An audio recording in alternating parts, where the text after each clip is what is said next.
ဒီနေ့တော့ဒါဝက်သားနဲ့ချက်မောင်လေးချက်တာလေပေါ့နော်ပထမဆုံးကျွန်တော်ချက်မောင်လေးရေမေးလေးတစ်ပွက်လေးချောထားလိုက်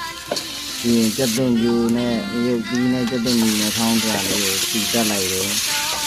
ချက်သွားပြီဆိုရင်ဝက်သားလေးကိုထည့်ပြီးတော့ခါလေးလုံးလိုက်ပါပဲလုံးပြီးသွားပြီဆိုရင်ဒီမှာရုပ်ဆောင်လေးကိုရှင်းထားလိုက်ပါဒီကရုပ်ဆောင်ကြီးရှင်းထားလေးထည့်ပေးမှာနော်ဒီလေးထည့်ပေးပြီးသွားပြီစီရေခမ်းအောင်လို့ချက်လိုက်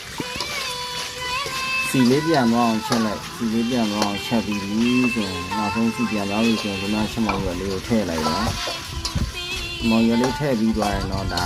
ပြီးပါပြီအញ្ញမ်းလွယ်ကူပါရိုးရှင်းပါလေဒီရေလေးနည်းနည်းထည့်ပါ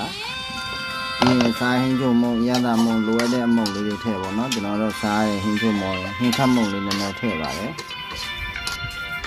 နောက်ဆုံးအကုန်လုံးကြက်သွားပြီဆိုရင်မြုပ်ဒီစိမ်းလေးညှက်ထားတာလေးထည့်လိုက်ရန်စားလို့ကောင်းတော့ဗောလေရန်စားလို့ကောင်းပါတယ်လို့စားကြပါအောင်လို့ကျွန်တော်အကြိုက်ဗောလေဒီလိုမျိုးလေးတွေချင်းဘယ်လိုပဲဖြစ်ဖြစ်အသားဟင်းတွေပါလေဆိုကျွန်တော်အသားတိကျရင်ကြီးစားရတာမကြိုက်ဘူးဒီလိုအရောလေးတွေနဲ့မှကြိုက်တယ်